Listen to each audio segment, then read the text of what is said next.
umukiri udashaka kutera imbere nutera imbere agahita kwirukana ubwo ni mukire nyabaki. Amerika rero ibitero yakoze mu mwaka w'1980 mu gihugu cya Iraq bimeze neza n'ibya Iran yarakubiswe. Bamwe bakavuga ati se amateka abagiye kwisubiramo kuba none Amerika yatatse direct Iran ko twabonye bayatatse direct bakataka masite agera kuri 3 akorerwamo inganda zikorwa Kongo zikorerwamo ingufu za nucleaire bwarabo rubyo bw'intangiro rwo ko Amerika noneho twayibona ihongera guhananuka ko Amerika yarasinye yuko itazongera kugitera ibihugu ahubwo izagikoresha abene gihugu b'ibyo bihugu. Ariko Iran iracyadanangiye muri no weekend president wabo Dr. Masud yifatanyeje n'abaturage barigaragambye mu murwa mukuru wa Tehran bamagana ibitero bya Amerika n'abazioniste b'abanya-Israeli. Ejo ku cyumweru ibitero bya Amerika byari byabaye mu rukerera, byari byabaye muri rajoro ryakeye ryo ku cyumweru. Hanyuma muri Amerika ubwabyo abantu bo baba republike mu republike bacitsemo kabiri. Bakavuga ati Trump bino bitero ntago byari bikwiye ko winjira muri Nanda project. Bamwe barabyemeza ati kubitimbwa abandi bakavuga ati no ibi bintu uri murakora Trump izi ntambara uri muri injiramo ntago ari ngombwa ntago ari ngombwa rwose ntago byari bikwiye yuko leta zunze ubumwe za Amerika yinjira muri ino ntambara. Yitwa Larry Korbe ariko no guhinda mu matwi Herve nadufashe kubanga bw'ibyuma. Uwitwa Larry Korbe uyu nguyu akaba yarahoze ari umunyamabanga wa leta muri ministeri y'ingabo muri Amerika. Yavuze ati mu byukuri ugiye gusireba neza ugasesengura no mwishaka ry'aba republike bacitsemo ibice aba republike bo kwa Trump bakavuga bati rwose babumiwe. Abandi bakavuga bati ese ko Trump aramabanga ngagiye gufata ibyumweru bibiri ngo amenye niba azatera Iran kuki yayisatera cyumugabo nawe ashobora kubahuzagurika. Hoya bira byari ukujijisha inteko byari kugira ngo Iran idahita yitegura iguma itegereje ngo wenda Trump turebe icyemeza afata ariko Trump arafite umugambi wo guhita atera Iran. Ibyo ni ibintu byumvikanaga. Hanyuma rero Ayatollah Khamenei kuri ubu ngubu yagize ubwoba. Ayatollah wa Iran umuyobozi w'ikirenga arareba aravuga ati ubutegetsi bunyubakiyeho ko bashobora kunyica. Trump aravuga ati kwe dufite buto ya Ayatollah ko bashobora kunkindura. Ayatollah uyibera ahantu muri underground communication yose yayikuyeho. Ibintu byo kwitaba telefone kujya kuri internet reka yabikuyeho. No kuvuga ngo ngo Ayatollah arimo arakoresha itumanaho rya kera arikayike. Urabona kera nk'umwami nk'iyo yabaga yicaye wenda nkanga mu majyaruguru ashaka kumenya ibintu byo mu majyepfo nta telefone zabagaho.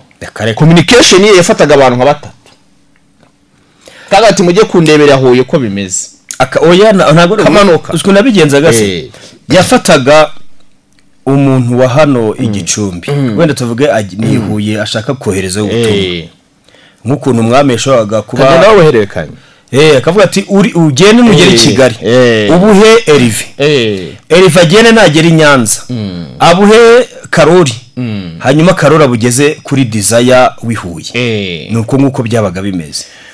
Ubwo rero Khamenei ari mu mwobo hano bita banka ni mu mujyi wa Tehran urumva niho ajya zamuka mu mwobo mo gakeya muri urwo rubuga rwa banka akatangaho ibiganiro ariko abasesenguzi nyaruga ko barukujejesha ntabwo yatangira ikiganiro ngo yongera asubire muri uwo mwobo ashaka kuba yavuye kuza urugendo yavuye ahandi hantu. Ubu rero by'amatelefone ibintu by'ama WhatsApp ibintu bya internet byose nta kintu na kimwe afite naba muri inzu ngubu nta kintu na kimwe bafite. Nuwango kugira ngo amenye amakuru y'urugamba n'ibirimo kubera mu gihugu afite abantu bamuzanira amakuru yatoranyije yizeye. Nabo yabagiye kumugeraho ibintu bya communication ku ruhande bakuraho kuko arabizi neza yuko Israeli ifite buto ku buryo yibeshe gakeya akagira ahantu agaragara ku ikoranabuhanga bamuturitsa. Ariko biranavuga ko ashobora kuba atari no mu gihugu Khamenei ari mu gihugu, biravugwa ko ashobora kuba yibereye kwa Putin. Ntago Khamenei yajya mu ndege zabaze muri no ntambara, ntiyakurira indege ayisura tugari, ntago yakurira indege Egada bamuhanura, ari mu mwobo nkuko Trump yabivuze, no mutaramu ari mu mwobo, kubera ko impamvu wenda bikekwa gutyo ko ashobora kuba ari muri kwa Putin, na amakuru amwe namwe abivuga kubera ko ikirere uravuze ati ntabwo yagera mu ndege, nabyo birashoboka kubera ko ikirere cyose Israel yaramaze kugifata, ngo ubwirinzi bwose bwa Iran bwo mu kirere Israel yabukuyeho. Nuvuga ngo Israel ubwirinzi bwa Iran bwose yarakupye, yarashwanyaguje ku buryo ikirere cya Iran Israel kizenguruka uko igishaka. So tukiri kuri Ayatollah rero, umuyobozi w'ikirenga wa Iran yicaye aravuga ati bano bataramu bashobora kunyica. Atoranya abantu batatu bashobora kumusimbura. Amazina y'abantu ntabwo yatangajwe, ariko yabakoresheje inama muri no weekend, aravugira ati bataramu banje mwebwe batatu, ni mwebwe ngomba gukuramo umuntu umwe ugomba kunsimbura. Ariko birumvikana n'impamvu yabatoranije kandi ntanabatangaze n'amazina, kuko burya bibeshya akabatangaza Israel yabaheraho rwose. Abanyamakuru hose bashakishije amazina baraheba, ku buryo yavuze ati mwari mubizi ko n'umuhungu wanjye arimo, ati reka da nta urimo umuhungu we bagomba kunsimbura, umuhungu wanjye nta urimo. Ariko hano nabonye ko ari gushaka kujijisha, kuko urumva umuhungu avuze ngo arimo, Israel yamuhigira hasi hejuru. Nabyo byashoboka kubera yuko ugiye gusesengura neza bundi uburyo Iran yubakitse, nuvuga ngo hari Iran nyine yubakiye kuri leta ya Islam. Nuvuga ngo umuyobozi w'ikirenga w'igihugu ni nawe uba ari umumenyi mukuru w'igihugu, niwe uba uhagarariye idini yabo y'abashite ku rwego rw'igihugu, abo bitana abasaje. Nuvuga ngo abahagarariye n'idini ku rwego rw'igihugu byose, inshingano niwe uba uzifite. Ntabwo batorwa n'abaturage, atorwa n'iyo nama. Ntabiru wabita nk'abira abo bantu. Iyo nama nabwo ngo imara amezi 3 ihitamo uwo muntu, ntabwo bapfa kumutora.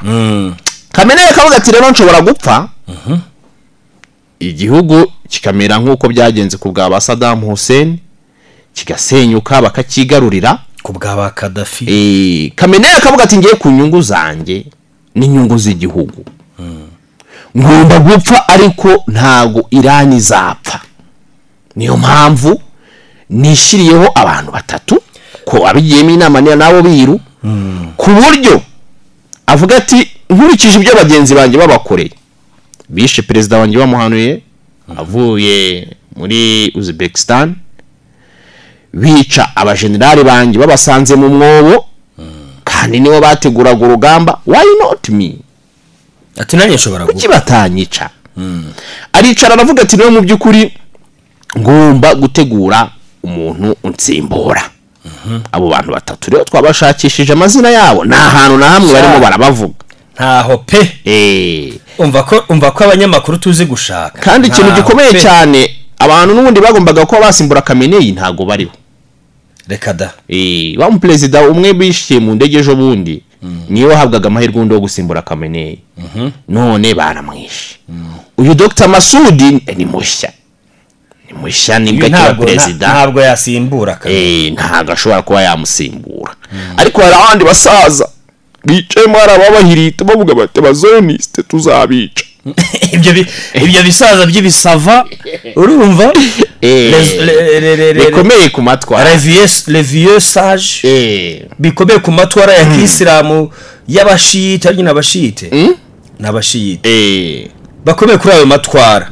No bavuga bati byanze bikunze bari abazioniste, bari abanya ibintu bari kudukora. Ubundi kiriya gihugu twari twaragikuyeho, sinzi ukuntu cyahagarutseho. Buriya bene muri abo basaza niho ari kuvamo umuzo ugomba gusimbura Khamenei. Buriya system rero ya Amerika, ikintu cya mbere yifuza nubwo batevuga ngo bashaka itoro bya kirimbuze, bashaka guharika ubutegetsi bwa Iran.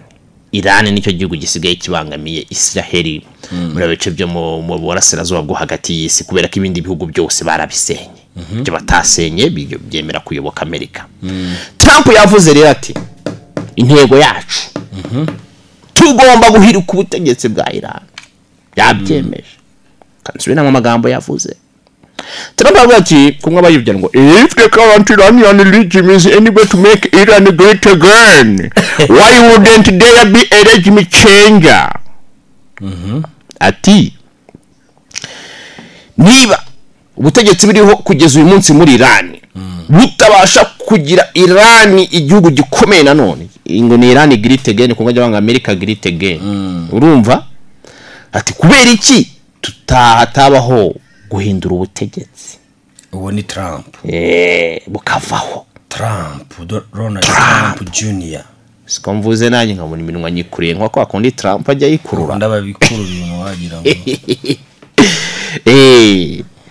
Humva Trump rakavuga ati mu byukuri bano bantu ibintu bishobora kuba byajya ku murongo mu gihe ubutegetsi bwa Iran buhirimye. Urabona bizashoboka se Khamenei bavuga ati nubwo mwatwica Khamenei akabata ariko nubwo mwatwica ngiye nashyizaho abantu bagomba kunsimbura bose ntibapfe bo ntibapfe niyo bakapfa bakongera akajya hundi. Ikintu tugomba kumenya ni kimwe yego pe Iran mu burasirazuba bwo hagati ni igihugu kiyubatse mu buryo bwose mu buryo bwa politike mu buryo bwa army bw'igisirikare n'ibikorwa remezo bijyanye n'igisirikare ariko hari ikintu yibagije Iran yibagije ko Amerika ari umupolisi w'isi ariko dore Iran ikintu irimo irakora yashatse guhangana na Amerika. Iran muri ikintu izira no gushaka guhangana na Amerika no gushaka gushyigikira ibihugu bihanganye na Amerika. Ariko nanone se uwo muntu uzaze aje ko kwica utega ijosi akwice oya ashobora kuzazanya umuhoro ngiye nkaba mfite n'agakone nkatega agakona akabanza akagatema akabona ubuntema ijosi. Reba Saddam Hussein ukuntu bamwishe bwa mbere ntiyaje agakubita abanyamerika bakagenda bagafata imyaka irenga 20 bakagaruka bakamwica. None se iyo abihurira bakamwica iyo myaka 20 itaragera yari kuba mu byukuri apfuye ati ese ubundi watinya umuntu wo kugira ngo atakwica ubundi uzabaho igihe cyose watega umuntu akakwica ariko ari ibyo ushobora gutegura ku isi. Saddam Hussein yaravuze ati do muranyishe ariko mwishe n'igihugu cyanjye Iraq ifite amahoro tuze turebe nitudakurikira rimwe na rimwe abantu Iraq kugira ngo izongere kugira propaganda za Amerika abantu bamwe zarabafashe propaganda za Amerika abantu zarabafashe. Ubuse Gaddafi ko wamuhiritse hano muri Libya ako yahiritswe n'abafaransa se basarisi ariko zimushuti we NATO yahiritswe na NATO akurebye uruhare runini n'urw'abafaransa arwo abafaransa ahubwo yaranabafashije basarikoze uwamuhiritse nyine sarikoze sarikoze yahemukiye inshuti yamufashije mu matora. Hari abazungu nyine iyo bigeze na sarikoze ni wamurenganya nuwango Gaddafi yafashije sarikoze mu matora amana amafaranga ibyo ngibyo yamuhaye amadora yagiye no mu rukiko aranabitsindirwa uri ya sarikoze yaranabihaniwe. Ariko nyine abazungu bageze ku nyungu zabo ntabwo ibyo bari kubera kuko kuba yaramufashije ntabwo byari ibintu official. Amerika haye umugisha urumva yari amafaranga y'umwanzi. Urumva NATO ntabwo yari kumanuka ubufaransa ntacyo bwari gukora. NATO ni n'uruhurane rw'ibihugu by'Uburayi na Amerika byakoze ingabo nibwo bwa mbere NATO yari yatatse igihugu none amprise cyo muri Afrika igihugu bakigira umuyonga umugabo musanga mu mwobo baramwica taramu bafite intwaro zirasa mu mwobo bakagukuramo barakubita gutike ukazamuka uri ivumbi. Nyine niyo mpamvu na Amerika yazanye zira ndege za B2 bombers kubera ko ibi misile n'indege bya Israel nta bushobozi byari bifite byo kurasa mu ndake muri za ahantu mbese intwaro za kirimbuzi cyangwa se kuri amasite bundi Iran yivuga ko ari amasite ategurirwamo ibijyanye n'ingufu za nucleaire bakomeje kubigara kwa kenshi ariko n'ibitwaro bya kirimbuzi bivuga yuko ingufu za nucleaire ibibeshya ubundi ntago akenshi nubwo zikorwa mitwaro bya kirimbuzi ariko zinakorwamo n'ibindi bikorwa remezo bitandukanye zibyara amazi zibyara amashanyarazi ese diza zikora mu nganda n'ibindi bintu bigiye bitandukanye. Amerika ko yakoze ibi bintu yo kujya kurasa muri Iran. Iran iramutse yarageze kuri izo ntwaro kirimbuzi nk'ukuntu bamye bayishinja iba yarazigezeho, uyu munsi intambara yagenda gute? ahubwo wowe unibaza ahubwo Amerika izashika ko kuri izo ntwaro za kirimbuzi si yabaho yite taramuko bazaduturitse bazatumara muri studio twaze tubona muri televiziyo ya Iran bamugore wasomaga amakuru baraturitse ibintu birakubita ariruka Rediza bari tuye ku minsi micurumva imitingito nsibuye byumva ibintu by'imitingito bidasobanutse kubera abantu bagabo. Ariko reka nkubwire ibintu byo wanga Iran ifite ibitwaro bya kirimbuzi kuri Amerika neso bakayitera n'ikiboma cyambaye ubusa wakare ko nabyifite nibi nabifite na Amerika irabifite na Israel irabifite na Putin arabifite ko bataramutera n'abashinwa barabifite. Amerika niyo ifite byinshi noneho ifite aba ukurikiye nana kimwe cya gatatu ko ntuzahora yigamba ko bifite ko batajyayo ko bataramutera we anabyemera bagati nge nzaba ati ngewe Amerika ati ngiye kugera ku musozo wabyo nzabereka ariko iriya mutaramo nawe n'umwihanduza cumu. None uyu munsi bo barabo intambara ya petroli yararangiye, petroli yegira cyakoreshwa ariko harimo kuza ibirindi koranabuhanga ryabare no mask ry'ibintu bikoresha amashanyarazi bire electronique amamodoka abantu ngo bakajya bakoresha amashanyarazi. Amene kuvuga ngo ntago turi live ninde turi live rwose turi live kuri radio shingiro live turiho bandike mu radio basiga ishingiye kandi shingiro basiga kandi 107 bashyira akadomo gatanu turahari live turi live turi kumwe n'abandi 158 mu ndaba umukunzi Janine rwose arambwiye ngo ntabwo turi live cyane ndetse ni wangu izi ntambara zirimo kubaho ni ikinyoma cyo kurimbura abantu. Sinzi ukuntu byagenze kugira ngo abantu bumve yuko bagomba kubaha abandi bapfa. Intambara zimaze imyaka myinshi, intambara zizahagarikwa nande ese diza ninde witeguye guhagarika intambara mu gihe wakazi hagaritse ari marica abantu ibintu birimo birapfiramo abantu ngiye kirimo kuntangaza nuko imibare barayihisha ko numva urimo kubyegereza umutima cyane bababaye nabo nibo ndabyegereza umutima barimo barapfa kandi twebwe nta bushobozi dufite bwo guhagarika intambara sibyo. Ariko abantu rimwe na rimwe kubera ko njye mbibona hano turakora tukabura ibiganiro ku ma comment abantu buri wese yafashe uruhande ndabibona abafana Iran hari abafana Israel barahari n'ubu ngubu hano ubu tuvuze ngo bari inyuma ya Iran ni bande n'abari inyuma ya Israel hano do bakuze barahari.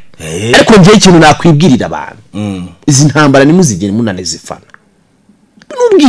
n'ubwicanyi bweruye bushobora kutugeza ahubwo no ku ntambara yindi imeze nabi. Ntabwo dushaka kwicara twe ngo dufane intambara abantu barimo barapfa bintu urabona birimo guhanura inyubako bakabona umuntu wapfuye ngo umuheje ngo ibintu Iran yarashetera vive ngo hakomeretsa abantu 28 gusa. Ariko ngewe diza ejo hari umuntu wo muri Israel twari barayihimba buretse ceka niba bajya mu makava ariko makave nayo ejo hari umuntu wo muri Israel turi kuvugana nawe ngira ngo na Erive yarahari yatubwiye ati biriya bintu murimo kubona ngo muri Israel ngo biri kuba ati biriya nta gatonya nga mu nyanja sasubira ati Israel ifite ubwirinzi bwo ku rwego rwo hejuru bwo kubishwanyagura ikirere cyose kirarinzwe cya Israel ariko hari bigera kunyuba buretse nyine nkubwira ukuntu yabitubwiye ati ugereranije ati hano muri Israel Iran harashe ibisasu bya misile 400 ati mu bisasu 400 bya misiri ati nta nabantu na 20 byinshi ati abapfuye nabagwiriwe n'ibisigazwa by'amazu yahirimye ati ariko ubundi twebwe hano muri Israel kuntu bigenda reka tunabibwire n'abantu babyumve muri Israel kuntu byifashe. Israel bwabwirinzi bwayo iyo gisasu kirimo kuza bakibonye ubwirinzi bwa Israel bwakibonye ati mu minota 10 haza bafite amatelefone bose abaturage bose bafite amatelefone ati mu minota 10 duhita duhabwa impuruza ararume ibyo byo nibyo barabateguza urumva bakaduteguza ati mu minota 3 bakatubwira ati mwese mujye hehe mu makave ati kikaza uwasigaye hejuru akaba ari we cyagwira ati wagize gute atari kubundi Israel yo buriya waruzi ko ngo yamaze gufa ifite abasirikare bamaze kwinjira muri Iran. Israel ngo ifite abasirikare bamaze kwinjira muri Iran. Israel ngo biriya rero ariko muri Israel abamo n'abanya muri Iran abamo n'abayahudi benshi bakomoka muri Israel benshi twarabibonye hirya no hino. Nibyo ndi kukubwira nyine umuntu wo muri Israel wari kubitubwira ejo ati Iran twebwe nta ntambara iri kuba muri Israel. Ati abantu tuvaneho urujijo n'umunyarwanda uriyo kuko nk'ubu kuva intambara yatangira yatangiye kuri 19 aya ntabwo ari 13 turi 13 yatangiye kuri 13 uyu munsi wa 10 umunsi wa 10 abantu bamaze kwitaba Imana muri Israel n'umunani bararenze bagira muri 30 mu gihe muri Iran barenga 400 kandi zira bombe barenga 400 ibisasu byose Israel kereka niba ziranyubako nta bantu baba barimo ararume bayababwiye bakajya hasi mu makave bakoze amatineri munsi munsi buri nzu yo muri Israel ibifite ubujyakuzimu hafi bwa metero yaje sugo ntizaguhirimiraho wapi nta bushobozi ibw'ibisasu bya Iran ifite bwo gusenya amakave. Niyo na Israel nayo ntabwo ubwo bushobozi ari bufite. Niyo mpamvu zira ndege z'abanyamerika zave muri Amerika zikaza kujya gusenya amakave yo muri Iran. Hanyuma rero kubijyanye n'intambara Israel irimo irataka ubu nona kano kanya Israel irimo irataka umujyi witwa Karaja ni muri Iran ni angaha ni mu bice byo mu burengerazuba bwa Iran ahitwa Shiraz n'ahitwa Tabriz kuva nijoro kugeza uyu munsi Israel irahari irimo irakubita hirya no hino ishwanyaguza bakavuga yuko Iran nayo nuko irimo irasubiza bakavuga ko iyo ariyo bita ballistic missile nimwe mu masira akomeye cyane iyo muri Iran impaka yo muri Iran ngo barishwanyagurije mu kirere bavuga ngo Israel ngira zishwanyaguza Israel yashwanyaguje ya Iran nyuma gusa amakuru arimo aravuga yuko mu by'ukuri Yemen yo yinjiye mu ntambara ku mugaragaro ku ruhande rwa Iran yo yamaze kwidekarara cyane ko Yemen iyobowe na kagatsiko k'abahusi kakani kazirana na Amerika ku rwego rwo hejuru. Nwango rero ngo Israel yashinja ariko Yemen nayo hari amamisiri yavuye ku butaka bwayo akaza muri Israel. Ubwo tayari Yemen nayo ubwo yitegure. Rero aka kanya Minisitiri w'Abanyamahanga wa Iran yamaze kugera kwa Putin. Bamwita Abbas Aragachi. Yahuye na Putin. Mbona nkubone. Aragachi yavuze yuko yavuze ati rwose ati turi mu biganiro hagati yacu. Hagati ya hena heze. Hagati ya Iran na Israel.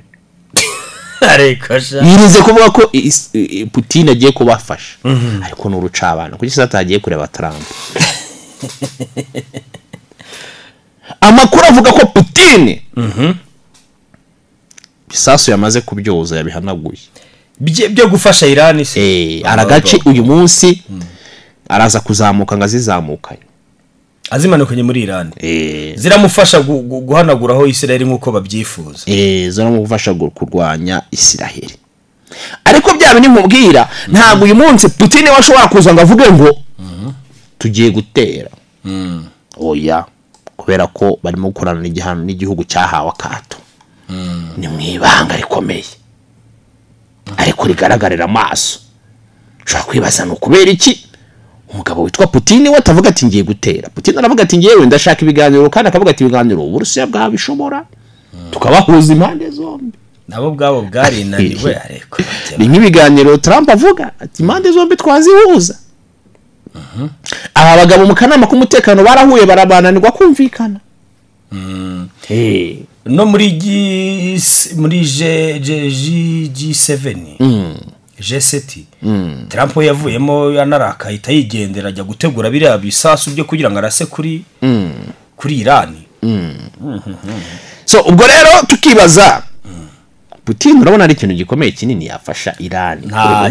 Ntacyo ndi ku ruhande ruvuga ngo ntacyo Putin yafasha Iran, nawe ubwe aracyakomerewe n'ibibazo afitanye na Ukraine mu ntambara. Ariko intambara ye mirarangira. Bushize si yarwanyeho umugabo bita Bashar al-Assad igihe kinini. Assad yamurwanye imyaka 15. Yamurwanye ariko icyo gihe nta ntambara yararimo. Ariko se nkubaze Jean de Sade wenda atsindwa kuko Putin nawe yari mu ntambara, ariko intambara none se nyine ibyo ise ntambara ya Ukraine n'Uburusiya irimo kugenda isa nk'irangira. Ariko se nkusobanurire niba Amerika yararetse Uburusiya bukajya muri Ukraine kuriya, diza nk'umuntu usanzwe uzi ibintu by'intambara na politike, mu by'ukuri urabona Putin arajya kwivanga mu bibazo bya Amerika na Iran? Kubera iki? Aka ntibishoboka. Kubera iki se? Ibyo ntibishoboka mushuti we. Kubyivangamo yabyivanga. Ndakurahiye. Ega ko Amerika igende harya turaduga igende dusenya, ni Putin ubukurikiye. Barubize. Putin bagomba kuzahondwa ko. Putin agomba kuzahondwa. Ariko umufana w'abanyamerika. Oya, nge simfana. Ndebe biriho Amerika. Ndebe biriho. Amerika bahaye iki ku buryo ntacyo gifite imbaraga, ariko warubizi se ko ubutegetsi bwa Amerika butigeze bukomera nk'ubundi bwaho bukomeye. Erega nkubwire Diza, agakecuru gafite imineke ntabwo kabura buzukuru. Warubizi ko ubutegetsi bw'abanyamerika butari bwagera no kuri kimwe cy'akabiri bw'abaperisi, abangaba bavuye Iran, bwami bw'amame bw'abaperisi n'abana za Ottoman. Warubizi ko ba Ottoman babigaruriye ibice byose na Afrika bakayigarura na he hose. Abaotomani nibo bo birukanye mu abanya-Israeli bakabakura ku ikarita burundu, barabangaza. Nabo bari kwiyishyura rero. Israeli nayo igomba kwiyishyura. Erega umuntu mwirukankana cyane wagira ukamumara ubwoba. Warubize se ko isi abantu nta bantu bigeze bamara imyaka 100 bayiyoboye. Kudeta y'abantu bayoboye isi ubundi ntago ngira ngo umuntu ubwami bwamaze igihe kinini, bwamaze imyaka 200. Abanyeza ndege z'abanyamerika dore nizi n'ukungu kuziteye n'izarashe muri Iran. Nadushirireho nadushirireho indege nayirebe, indege ifite technology ya B2 Sprite. Andikamo B2 Sprite andikamo B2 bombers. B2 bombers igenda nk'igikeri. Igenda nk'igikeri. Iyi ni mbi cyane, iyi niyo yahemukiye abanya-Irani. Igenda ibundana. Abantu bari kuri YouTube channel yacu baraje bayibone neza. Iyi ni mbi cyane, yahemukiye abanya-Irani ku rwego rutabaho. Akirani nayo ngo nuko nubwo idafite indege z'intambara zigezweho, burya ngo Iran nta ndege z'intambara zigezweho Diza ifite, ariko ngo ifite ikintu cyitwa missiles, misile ho abambere ngo misile. Burya ngo Iran yakoze ibintu by'ibimisile bikomeye, ariko indege zo rwose ngo ifite indege zisaziye ziri aho ngaho kuntu. So ubwo rero birumvikana ibihugu byose byagiye birimo kugenda bifata nyine umwanya bikagira icyo bivuga, ariko byose biri kuri Amerika. Iran ntago ifite abantu bayivugira ku buryo bwo kumugaragaro. Icyo ni ikibazo gikomeye cyane. Amerika yameze nkaho yashyize ku kato, ndetse urumva Amerika iri proud yo gukorana na Israel cyane, ariko ku ruhande rwa Iran ni ceceka.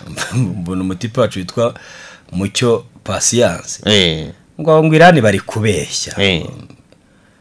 Oya nakuye yavuze ngo bari kubeshya muri live.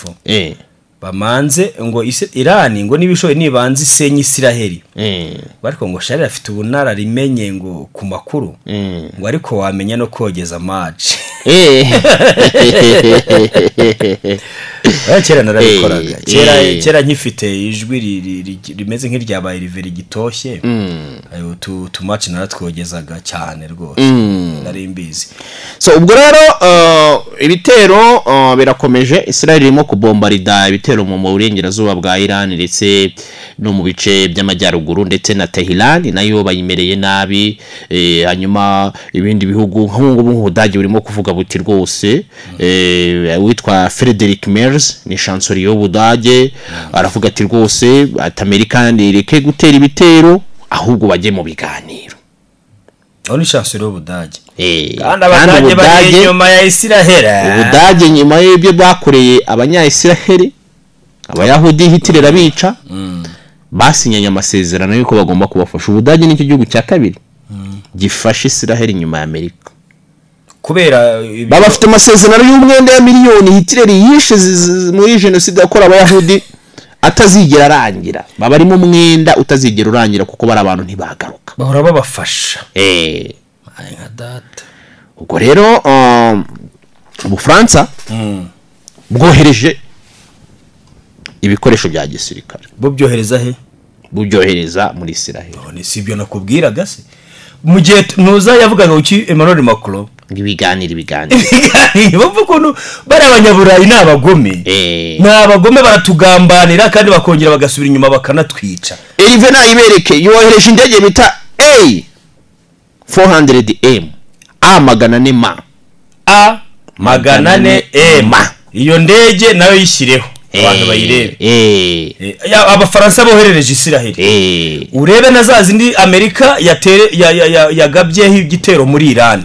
Abantu bajye bareba ibintu babibone atari kuvuga ngo wenda ngo turi kugira gute ngo turabeshya. Ubufaransa bukavuga ko burimo no gushakisha uburyo ki abaturage babo bari muri Israel bageze ku 150 bataha bagasiga abandi baturage mu ntambara kuko niwe gwawe nikunda tigiye gutahana n'abasirikare abandi basigare mu ntambara.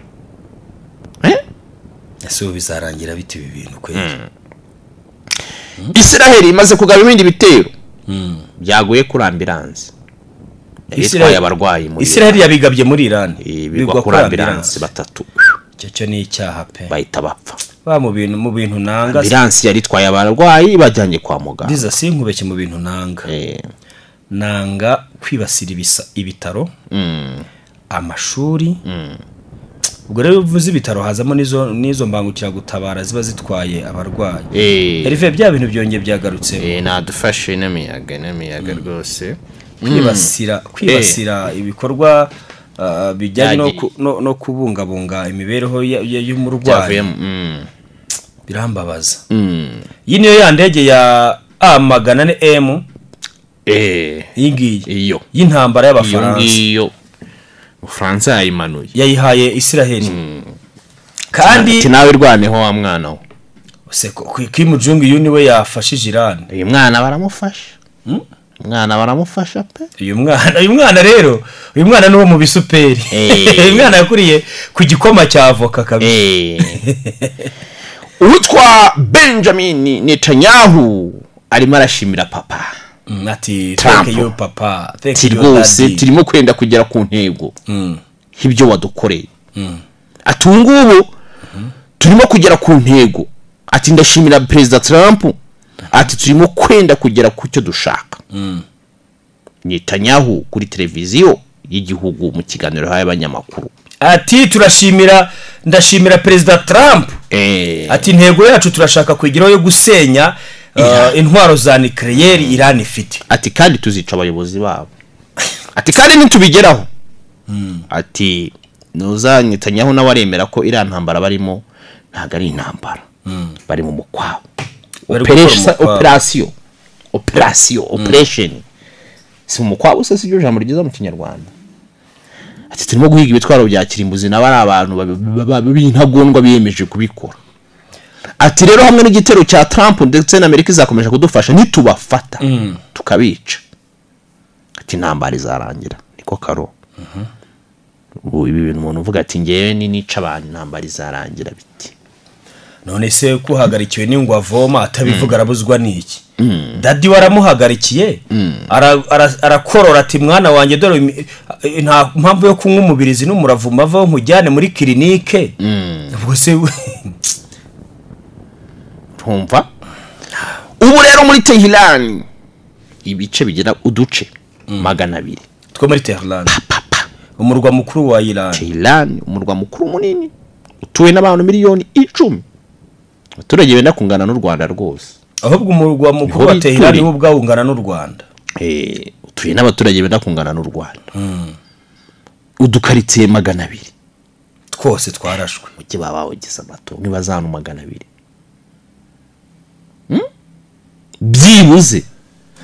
Byibuze muri buri karere ka Tehran mu turere twabo 22 hose harashwe barajegajega mu mirenge barajegajega abantu bumiwe.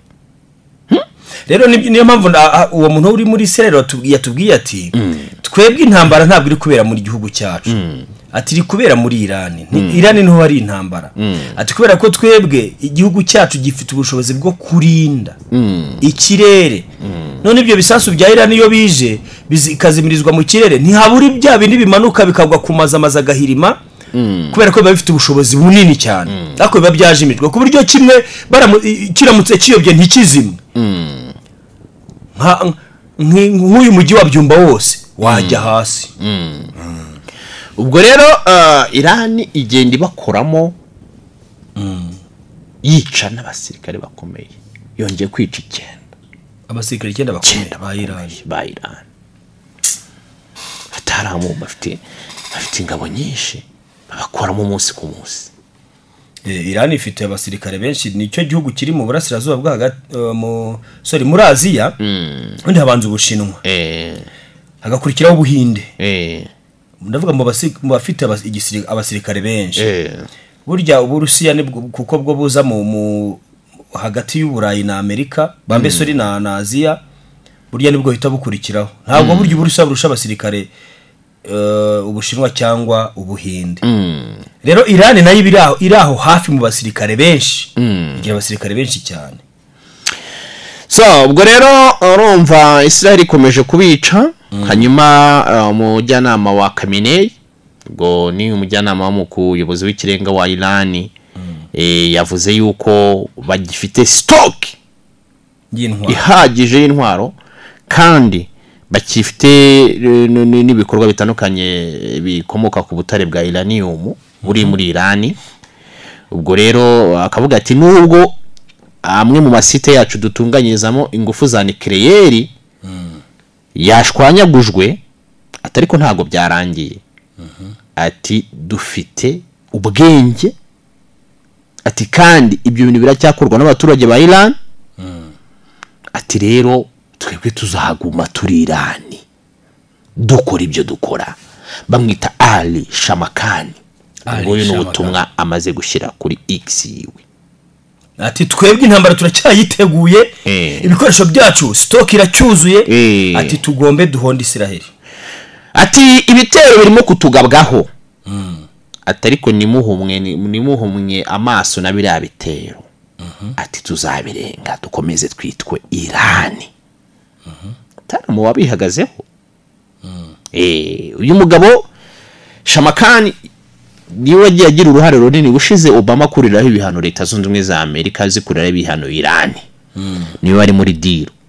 Shamakani niwe wari muri deal. Shamakani niwe wari muri deal yo gukuriraho Iran ibihano bikozwe na Amerika. Amerika ibikuraho.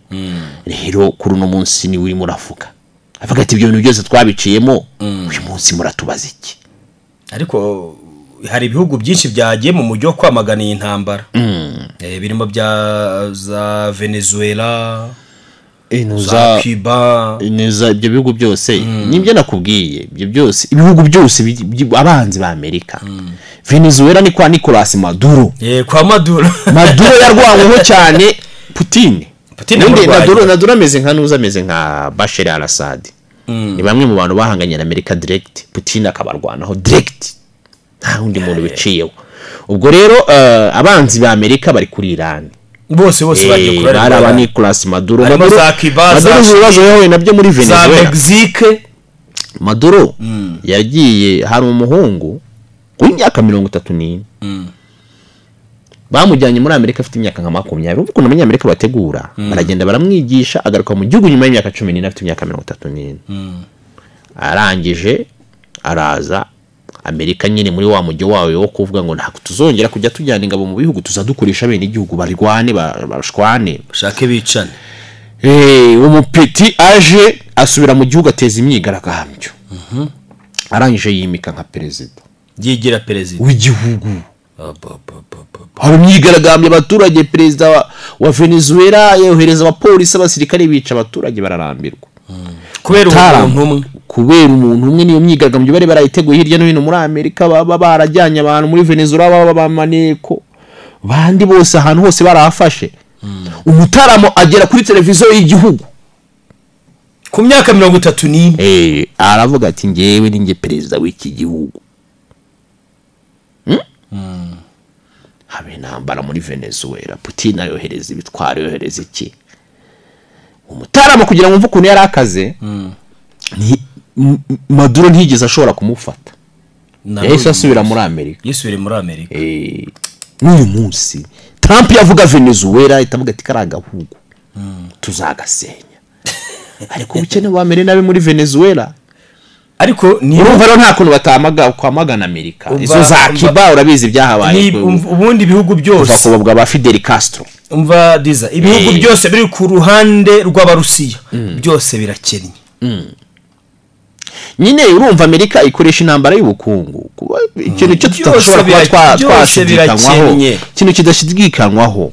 Amerika irakomeye mu bukungu, ubukungu bwayo nibwo ikoresha mu gupyinagaza abantu ku isoko mpuzamahanga. Buriya hari ibintu abana biga cyangwa abantu bakuze, uyu munsi hari abantu batazi ibintu bita amadovize ntago abantu bazi byari byo babumva abenshi. Ngibintu ngo bituzanira amadovize, abantu bakumva ngo igihugu nicyo kiryamye ngo ku madovize, ngo ikawa ngo n'icyayi ngo bituzanira amadovize ngo bikadufasha mu bukungu. Ntago umuntu yumva byari byo, ntago ibyo uyu munsi umuntu ubwenga idolari ntago yumva byari byo.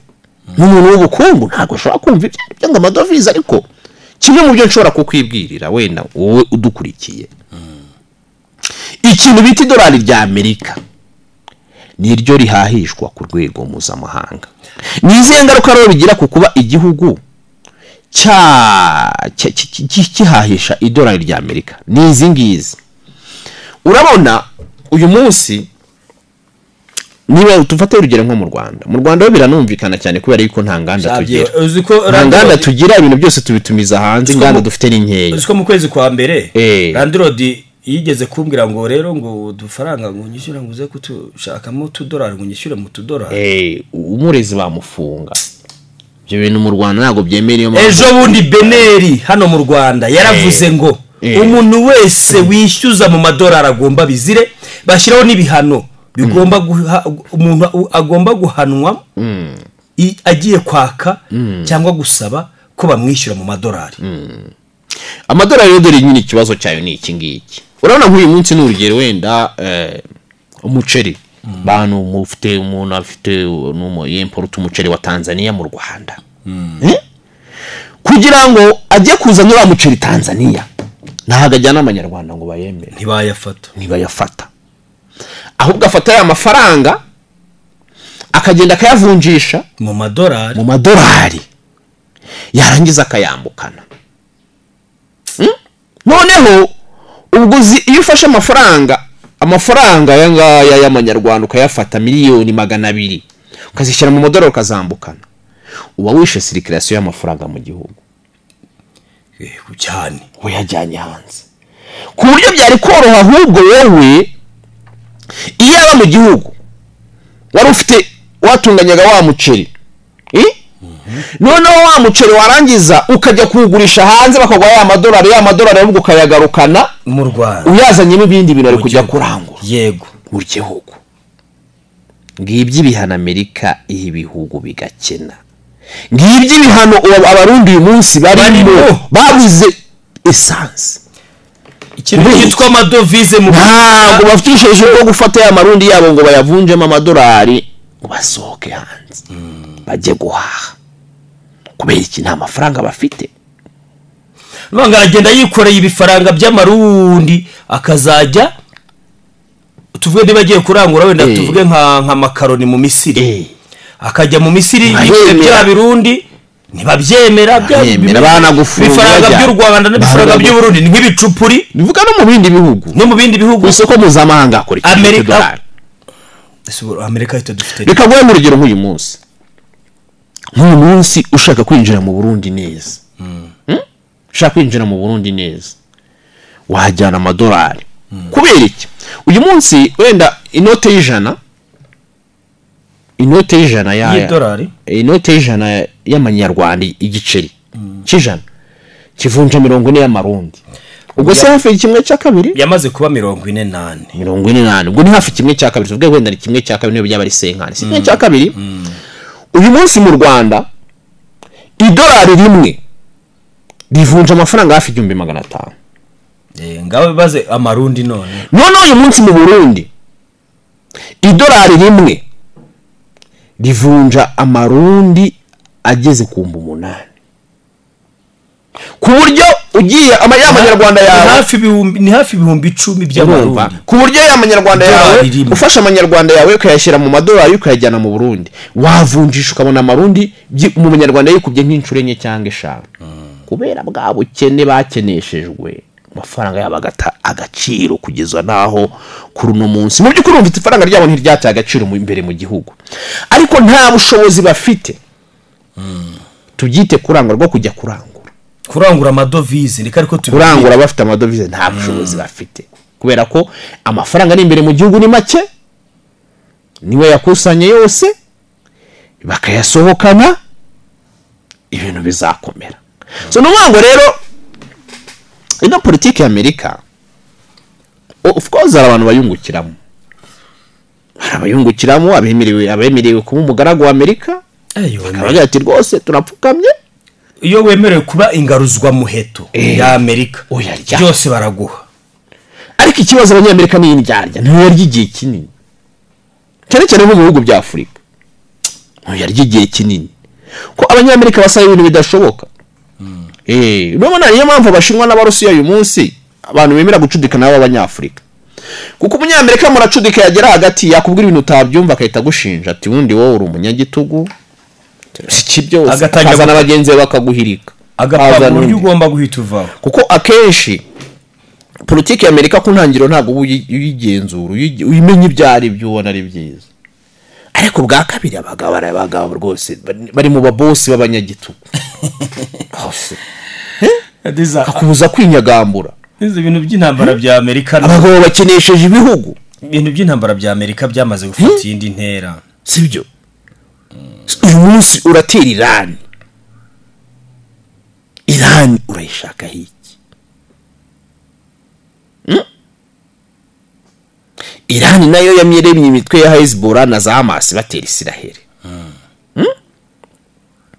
ariko Israel ko yabashije iyo mitwe kuba muri no minsi yarayirwanyije iyo yituriza ko bari muri stage yo gufinaliza intambara yo muri Gaza baba baretse reka na mbere bahoraga banuganuga gutera Iran nuza niyo wabitinzaga Biden Joe Biden arabitinzaga buriya iyo bigeze kuri Trump n'aba Republike abagabo biyumvamo ko ari abazungu batavangiye bakunda abayahudi kubi yego uri ishyaka ry'abademokrate niryo muri Amerika usanga abirabura benshi bisangamo n'andi moko y'abantu ariko aba Republike ni ishyaka ry'abahezanguni ku buryo Trump uyu munsi yagaragaza hagati Ukraine n'abantu banabyumve neza intambara Israel irimo kurwana na Iran bitandukanye n'ibyo uriya musabirizi witwa Zelensky arimo kurwana na n'Uburusiya mwese Zelensky bamufashe iki Zelensky nta nyungu n'imwe nta niyo banamutezeho nta nyungu n'imwe Amerika ibona ikomeye cyane kuri Zelensky sibyo ko kwaruguhabya Putin gusa ko Amerika ntiyenda gutera Putin vuba umunsi uzabona Amerika yagarutse bira bitera kuri Putin tuzamenye ku isirangiye ntago bazabikora ntago bazabigerageza so Karori tujye mu burasirazuba bwa Kongo hari indi ntambara mu burasirazuba rero bwa Kongo intambara imeze nabi duhere muri Kivu y'Amajyepfo cyangwa duhere ku ya ruguru amajyepfo so hari intambara nyinshi so imirwano ikaze mu majyepfo no hari intambara tuganze tujye ku rubuga rw'imirwano turere n'ibya mbwa za Afrika y'Epfo zishaka kongera ngo gutera M23 turanze turere ku rubuga reka duhere ruguru tumanuka ko ruguru bazufashwa na Nepfo na Afrika y'Epfo turanze no kuri Afrika ishaka gutera Afrika y'Epfo ishaka gutera M23 reka duheraho okay reka duhera bamwita Ludzana Mapwanya ni chef d'état major wa Afrika y'Epfo mugaba mukuru w'ingabo za Afrika y'Epfo mu magambo ye uyu Rudani yivugiye ko igihe cyari cyo cyose bagomba kugaruka guhangana na M23 mu burasirazuba bw'iki gihugu. Ibi yabigarutseho ubwo yaganiraga n'abasirikare ba South Africa National Defence Force SANDF bari bamaze amezi bafungiranye mu bigo bya Goma na mu Bambiro nyuma y'imirwano na M23 yahitanye abasirikare 14 ba Afrika y'Epfo. Uyu mujenerali yabwiye abasirikare be ko M23 yemeye ko ingabo za Afrika y'Epfo zabatsinze. Wumve ngo M23 ngo arabyemeye. Bisu kwikina ngo ni mu mirwano abereye i Goma. Anashimangira ko biteguye kongera kujya ku rugamba igihe cyose bazabisabwa. None nkusetse none nawe avuga ko azajyana nabo. Yaravuze ngo inkuru y'urugamba ivugwa n'abari ku rundi ruhande kuko baba bayizi barayumvise kandi barayihamije. Niba ngombwa ko dusubira mu mirwano tuzabikora kandi nzajyana namwe. Batara Afrika y'Epfo rwose ntabwo yanyuze. Bimwe mu bintu byayibabaje nuko M23 y'abakaraza. Afrika y'Epfo ntiyigeze inyurwa. Menye yuko ibintu bya Afrika y'Epfo n'ujye ubibona ukabona no kuyababaye. Nago Afrika y'Epfo arishya mu ntambara ya Kongo. Yego ishuro nyinshi Afrika y'Epfo agiye itsinda barwanyaga ibushize muri Goma kubwa CNDP kubwa M23 n'ubwa M23 ifata Goma M23. Afrika y'Epfo yabakije uwo muriro mu byukuri nubwo M23 byavuzwe ko yikuye muri Goma nyuma y'iminsi 10 yahakontrolaga yikuye muri Goma kubera ibiganiro bya Kabila na Museveni ndetse na Kagame. Ariko Afrika y'Epfo yari yabakubise yaratsinze bona abatanzania. M23 yarakubise. Buriya Afrika y'Epfo na Tanzania ni ibihugu bifitanye amateka mabi na M23 kuko bibaye imyaka myinshi muri no ntambara. Ubwo rero kubera icyo gihe bari bizeye yuko ejo bundi amateka ashobora kwisubiramo akongera agatsetsi muri M23 basanga byaranze.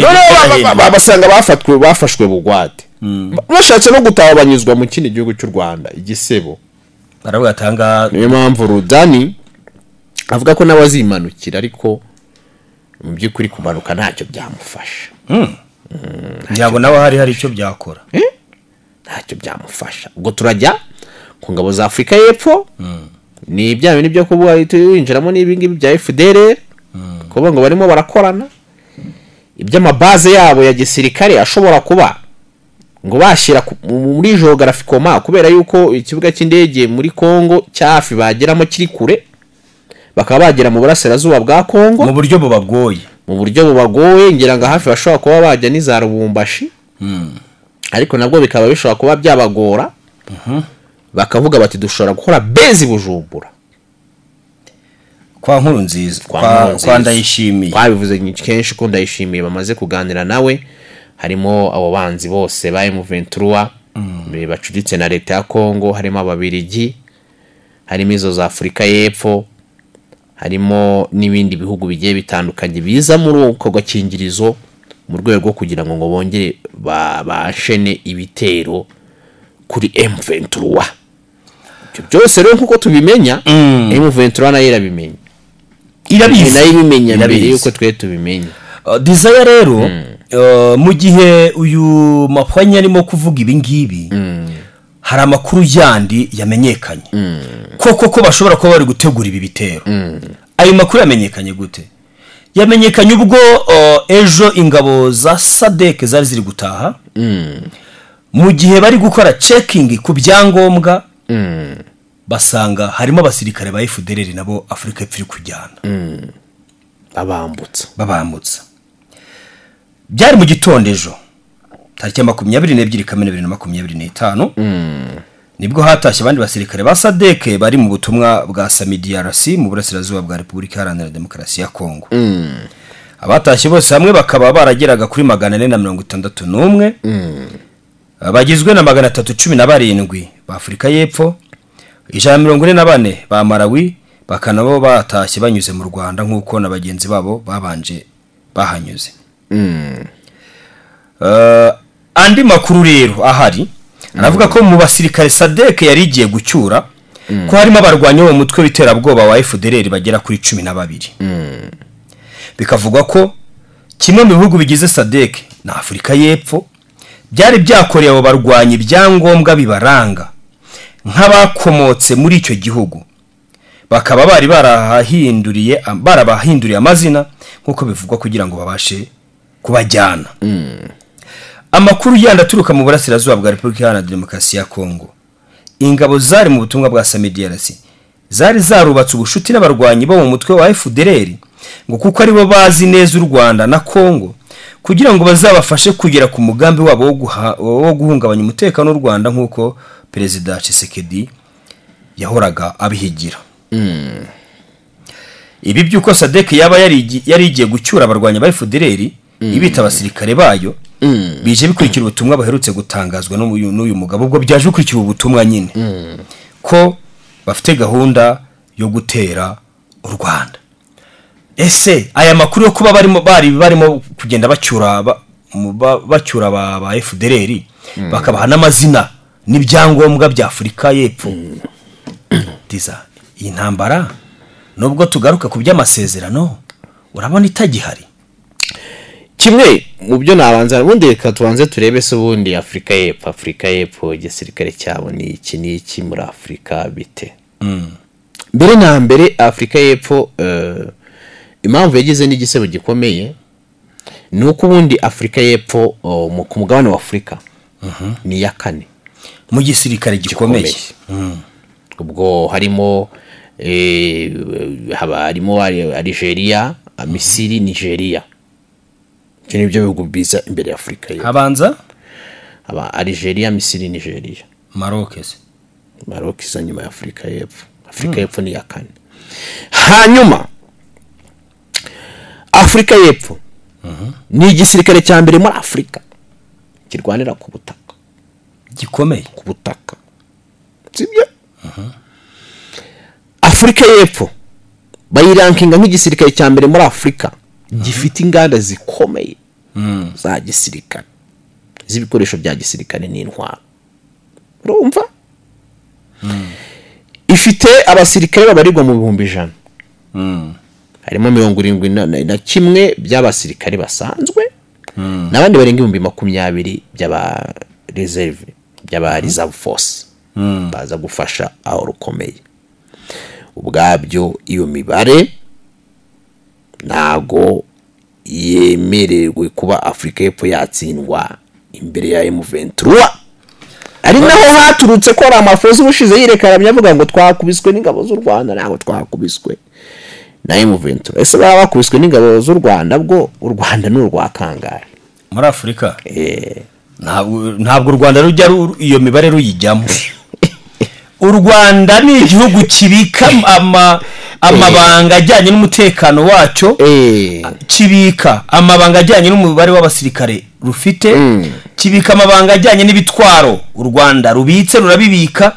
Ntabwo ibi bya ranking bijyanye na power ntabwo harya babyita ngo ni ranking power wacu ni military ranking. Reka ibyo Rwanda ntabwo rujya rubijyamo. Turavuga ruti wowe uzaze tukwase ibindi byose bize nyuma.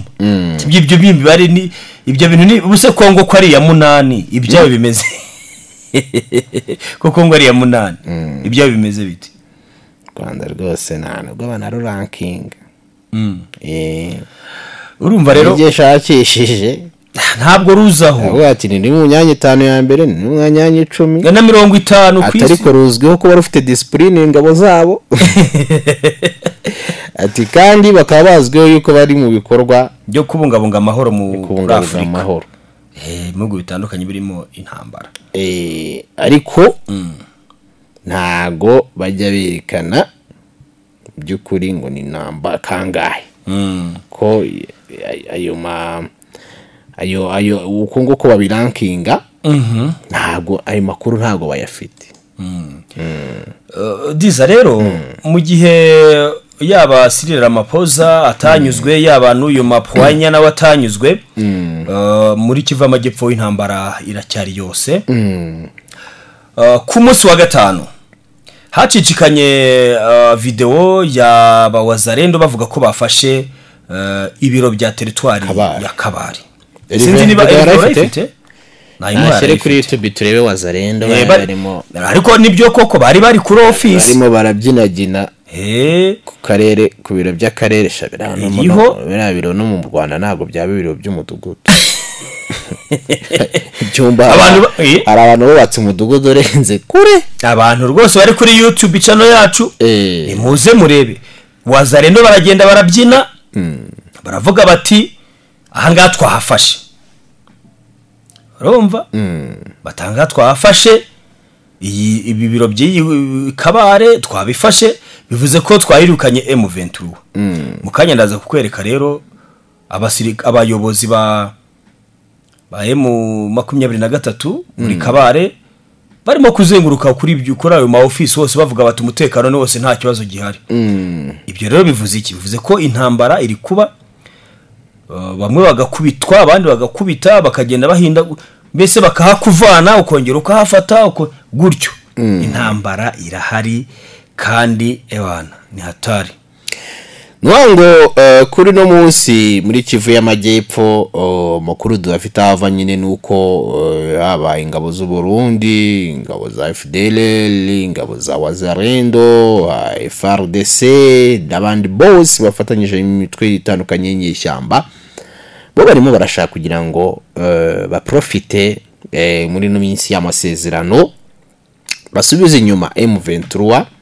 Amasezerano asinywe M23 ibice yavuyemo atari kubw'amahoro ahubwo ari kubw'imbaraga, ariko byaranze. Byo ntibishoboka, byaranze. Ariko bino bitero birimo imbaraga, birimo imbaraga ku mpande zombi, kubera yuko nk'uko uri murabivuga uyu munsi Wazalendo ifata gace mu gitondo, nibigafashe ku mugoroba mu gitondo barayikambura, kandi barakugira ngo umuntu agufatana gace ntabafite imbaraga, naguvamo wirukanga nk'umusivile, haba habaye imirwano ikomeye. Ubwo rero washizeho video abwirajyaho nabwirajyaho nakireho kuvuga amaze kugera abo bantu bakaba tugaruke kubirimo kubera Kabare, tugarukeho rwose turebe se ibi ngibi ni ibiki birimo kubera mu burasirazuba bwa Repubulika Iharanira Demokarasi ya Kongo kubijyanye n'iyi mirwano, aho umunsi umwe yafasha gace ubundi aragafite, ubundi abandi bakarwana no kwifotoza. Video yagezeho dore ngiyi uze kureba office, dore ngiyi office ya commune Kabare, dore ngiyi iramburegemo hose ikwire iyi screen niba byakunda Rive. Bero ni ibyo ni ibiro byaje batwihanganiriza video bazatugezeho ntago ziba zafashwe igiprofessionnel, bakoresha tuno dutelefone tw'amatushe, bakoresha abataramo ntago baratera imbere mu ikoranabuhanga, bafite za matushe. Niyo mpamvu ishusho nyine z'umuntu utawe wagira ngo wamumaskinze kandi ari kamera. Twebwe rero icyo dukora ishusho isanzwe, icyo dukora no kubaha ibimenyetso. Rwose ni Wazalendo yafashe hariya ku biro bya teritwari Kabare. Hanyuma rero Wazalendo yafashe Kabare, byagenze uko byagenze, bahafashe kuwa gatanu, barahararana, ariko mu rukerera rwo kuwa gatandatu M23 ibyuka ibacanaho umuriro. Dore ngaba rwose bangabo bamwe bafite impiri, utubunda turaho ngaho, ndafite ibyombo, ofisi biretsize neza, abantu n'abasirikare, abantu bari kuri YouTube channel yacu rwose nimugira ngo abana abasivile, dore zise simbunda M23 biri smart kweri. Turebe babo taramu sekazeho akantu ka ofisi ya Kabare, n'abasirikare ku ruhande rwa government none aba rero ni bari bafashe ibi biro. Ofisi rihehera tiyogiyo uretse ramanuka hejuru aho byandikwa Kabare, ndashaka aho byanditse kuko bo baragiye barahifotoreza rwose, bimeze nk'ibiro bya segiteri. Abavuga ngo ni Photoshop, ntago yaba Photoshop, ntago byakunda. Ibi mwitangazamakuru niyo twizita ko ari video ziri amateur, ziri tari edited, ntacyo na kimwe wahimbiye, zifashwe nyine zigenda, urabona ko zigenda. amajwi yabo mbese zirimo kuvuga gute Wazalendo ushaka kumva uko zivuri kuvuga se niba ariko hatarimo ibyo byangiza ubuzima bw'abantu oya bwicanye iki magambo ateye ubwoba turayamagana ntabwo tuba tuyashyigikiye cyangwa y'amacakubiri kwizi Wazalendo no office dore bwo ahangaha niho burugumesitiri aba yabaga wa leta ariko ntabwo M23 ntabwo yahaba ntiyahene M23 iri profession ntabwo arayahaba kare aho M23 arabahaba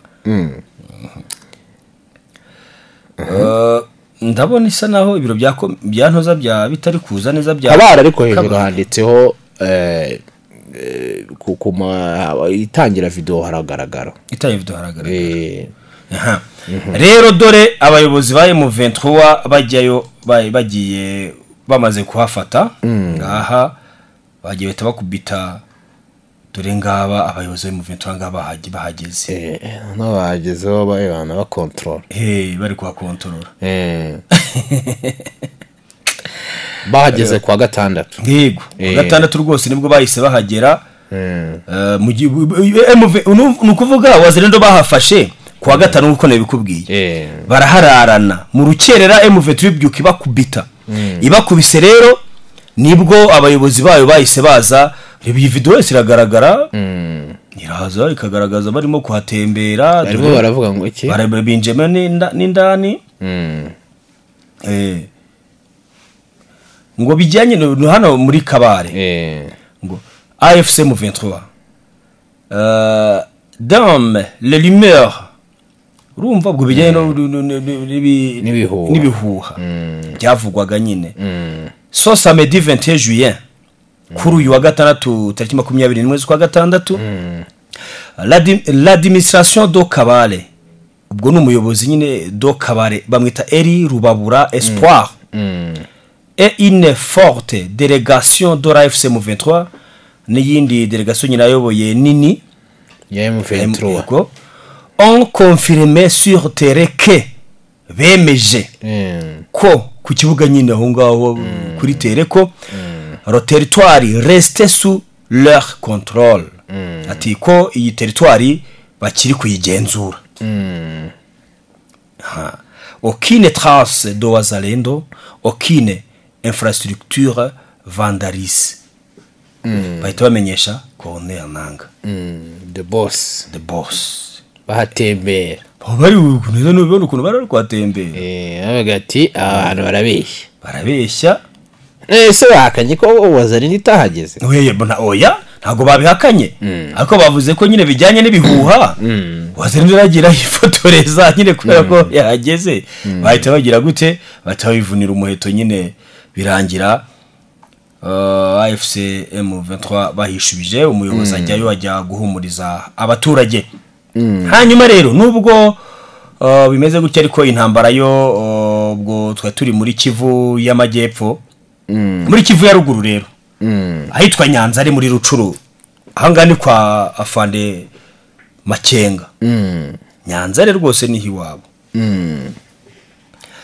intambara yari imeze nabi ni ibibazo by'umutekano rero muke bikomeje kuba bibi mu mujyi wa Nyanzare muri territoire ya Rucuru muri Kivu y'amajyaruguru aho bivugwa ko imirwano yongeye kubura ku cyumweru ejo tariki 22 Kamena nyuma ya saa 6 hagati y'abarwanyi ba Wazalendo n'inyeshyamba za Alliance Fleuve Congo M23 bikarangira mu buryo butunguranye umutuzo wari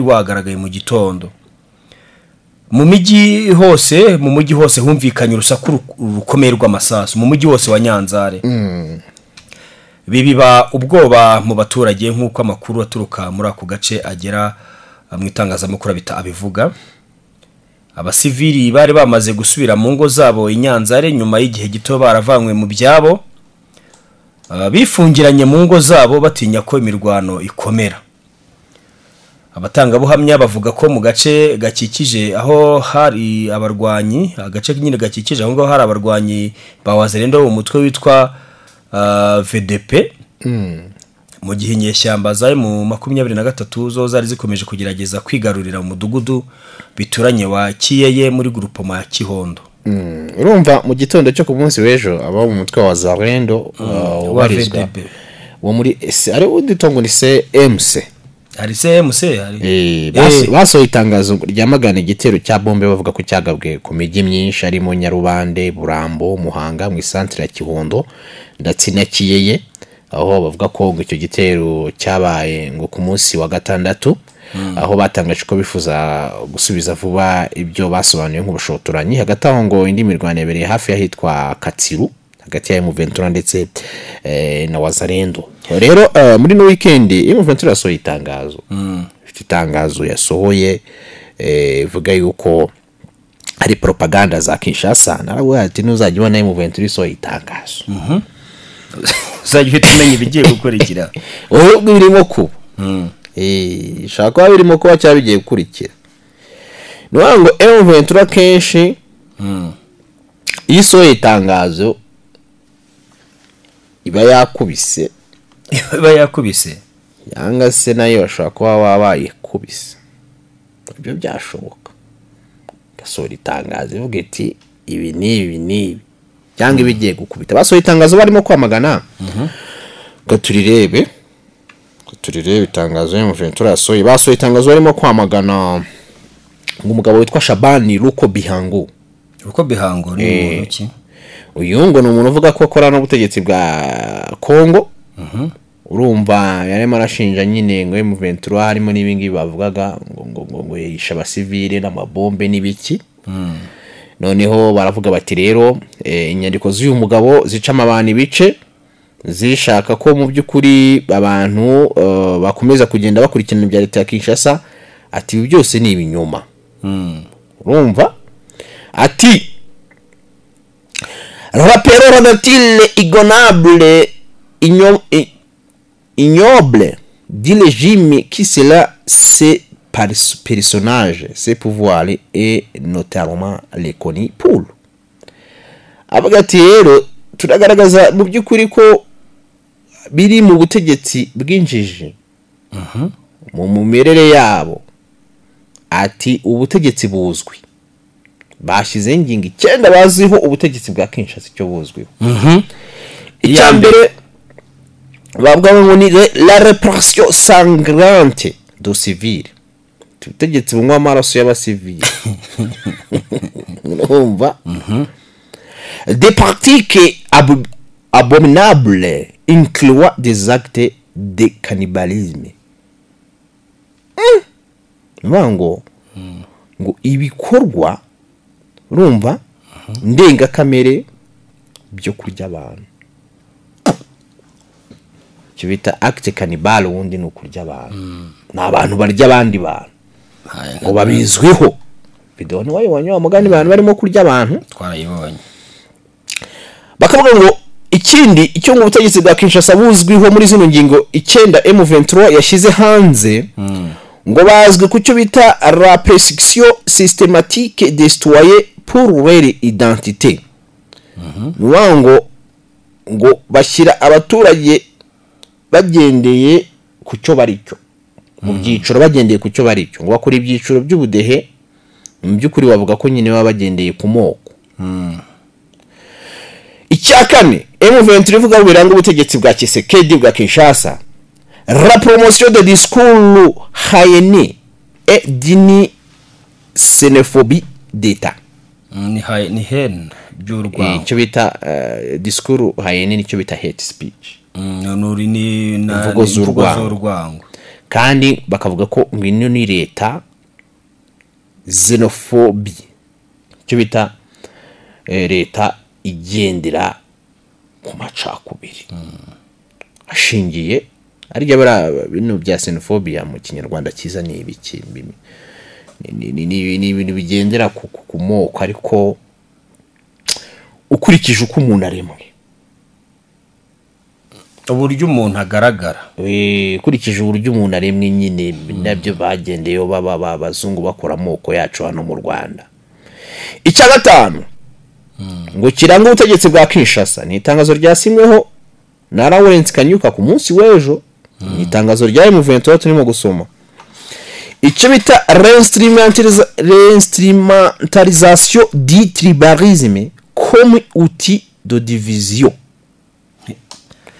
Ngo ni icyo bita gukoresha amoko nk'igikoresho cyo gucamo abantu ibice. Ibyo ngo ni ibiranga ubutegetsi bwa Tshisekedi.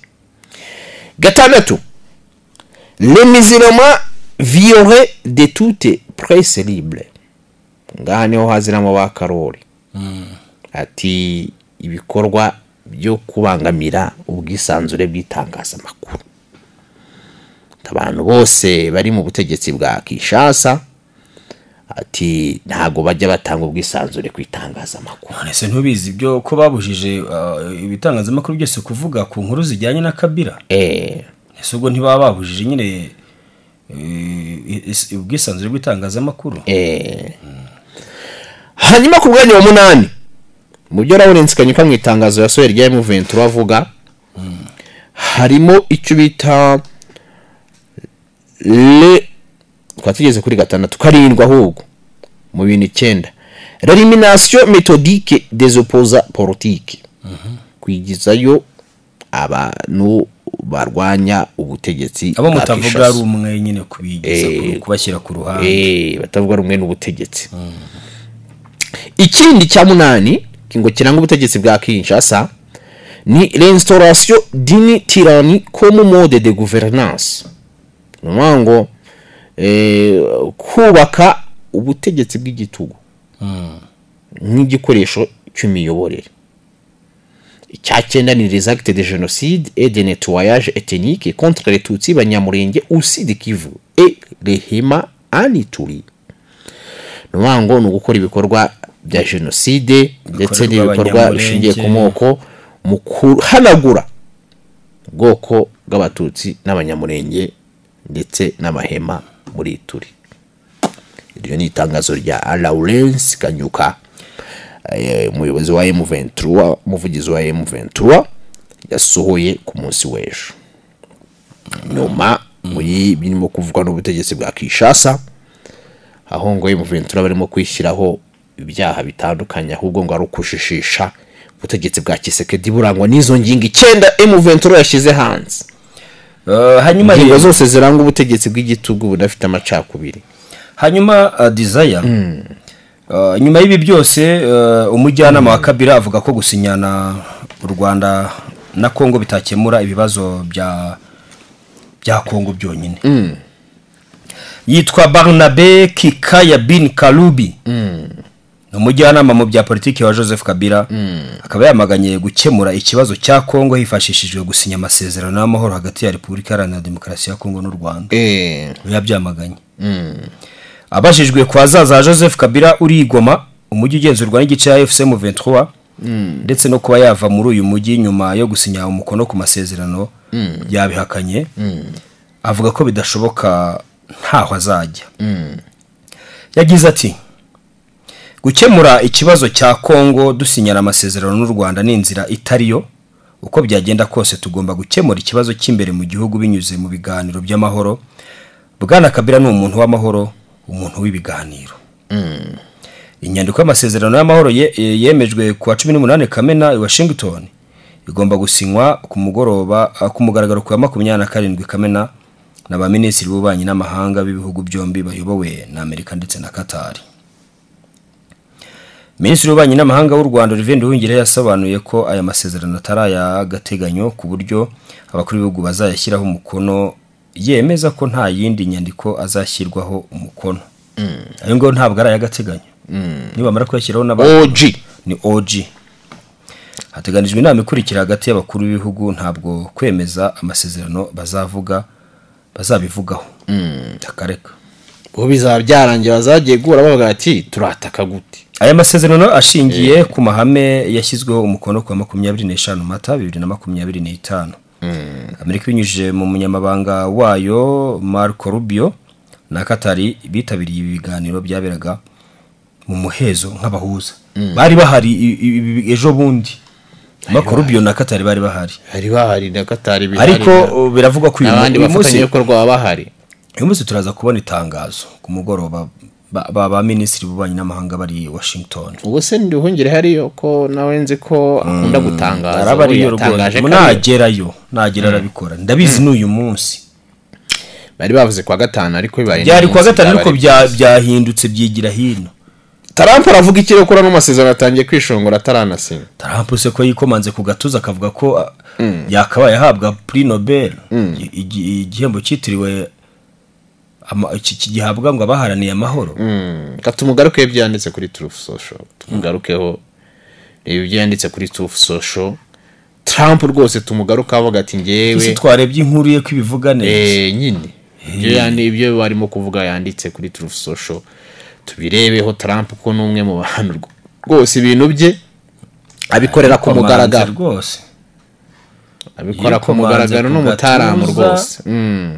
Aravuga ati ngewe nkwiye guhabwa ibihembo ati kuko ibyo nakoze nabikoreye muri za Pakistan burya ngo ni nacogoje intambara ya Pakistan na n'Ubuhinde.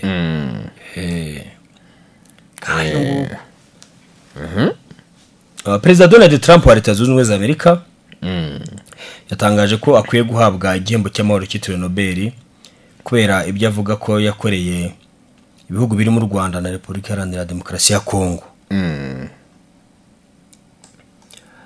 U Rwanda na Kongo bimaze iminsi biganira ku buhuza bwa Leta Zunze Ubumwe za Amerika mu rwego rwo gushyira iherezo ku makimbirane amaze imyaka agera kuri 3 hagati y'ibihugu byombi. Amakimbirane yatewe n'intambara ingabo za Leta Kinshasa zirwanamo n'umutwe wa M23. Kongo ivuga ko uyu mutwe ufashwa na Leta y'u Rwanda. Trump mu butumwa yanditse ku rubuga nkoranyambaga rwe bwite rwa Truth Social yavuze ko n'umunyamabanga wa Leta Zunze Ubumwe za Amerika ushinzwe ububanyi n'amahanga Marco Rubio bashoboye kugera ku masezerano y'amahoro hagati y'ibihugu byombi by'abaturanyi. Ati nishimiye cyane gutangaza ko mpatanyije n'umunyamabanga wa Leta Marco Rubio twashoboye gutegura amasezerano meza cyane hagati y'u Rwanda na Repubulika ya Demokarasi ya Kongo mu ntambara yabo yamenekagamo amaraso mu buryo bukomeye ikanabamo impfu nyinshi ziruti zabaye mu zindi ntambara kandi byagiye bikomeza mu myaka 20 ishize. Trump rero akavuga ko kuri uyu wa mbere aribwo abahagarariye u Rwanda na Kongo bazashyira umukono kuri amasezerano bitandukanye n'ibyaretse gutangazwa na Amerika ko amwe mu masezerano azasinywa ku wa gatanu. Babonye ibyo nakubwiraga bango uyu munsi turabona rwose bataramu baterekaho igikumwe.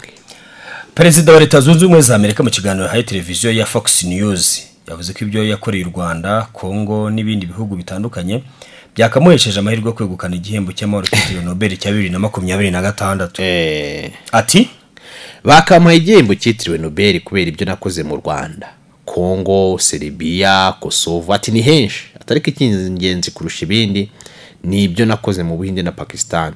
Nukuri rwose rakagihawe incure nke cyangwa sha. Trump nanone binyujije kuri uru rubuga rwe yavuze ko abizi neza ko nubwo yarakwiye guhabwa kiriya gihembo ntacyo azahabwa uko byagenda kose. So gusa yongeye kugura ku masezerano y'u Rwanda Kongo aravuga ati uyu ni umunsi ukomeye kuri Afrika ndetse rwose mvugishije ukuri ni umunsi ukomeye ku isi. Ibi ntabwo nzabihererwa igihembo cya Nobel sinzanahabwa igihembo cy'amahoro cyitiriwe Nobel kubwo guhagarika intambara ya Pakistan n'Ubuhinde, sinzanahabwa igihembo cy'amahoro kubwo guhagarika intambara hagati ya Serbia na Kosovo, sinzanahabwa igihembo cy'amahoro cyitiriwe Nobel kubwo kubungabunga amahoro hagati ya Misiri na Ethiopia yari yatewe inkunga mu buryo bw'ubucucu na Leta Zunze Ubumwe za Amerika. Urumva Trump kandi yavuze ko amasezerano ya Abraham yasize Israel na bimwe mu bihugu byo mu burasirazuba bwo hagati bemeranyije gucubya umwuka mubi bari bafitanye nayo ariko ngo byakamuhesheje na kiriya gihembo cya Nobel. Ati rwose sinzabwa igihembo cya Nobel hatitaye ku byo nakora byose birimo ibyerekeye Ukraine n'Uburusiya na Israel na Iran. Umusaruro wose wavamo ariko abantu bamenye ko ibyo ari byo by'ingenzi kuri Pakistan rero niyo yatanze Trump nk'umukandida ukwiye guhabwa igihembo cy'amahoro cyitiriwe Nobel nyuma yo guhagarika intambara yari yadutse hagati y'iki gihugu n'Ubuhinde mu karere kabihuza ka Kashmir. Trump rero uruhande rumwe wundi aba Republicani kuri no time irimo dahisi igeze nyine muri politike yabo bashaka gucuruza. Trump bamugoreye ku butegetsi ndetse bakabona ko Amerika ijya yikangamo kavuga ati zino ntambara dukora shobora kuzaduhinduka bakatwica natwe twukwishora mu ntambara cyane kandi barabizi ko atari bo bonyine bayoboye isi hari umuntu wavuze ngo isi iyo ukonkeje uronka vuba ukigendera Amerika rero ishaka konka ubuziraherezo ntishaka gucuka kuri ntibyemewe gicunga isi iyo cutse ariko igihe cyabo nabo kizagera kubera yuko bigiye gusesengura neza mu by'ukuri Amerika ifite ubushobozi bwo gwakaza ino ntambara ariko nanone izihagaritse igihe bari bwo nanone bihanye muyoboye igomba gucamo abantu ibice bakarwana kugira ngo igize kubahuza nyine bimuhuze abantu bakomeze barangare muri izo ntambara bamwe baravuze bati Biden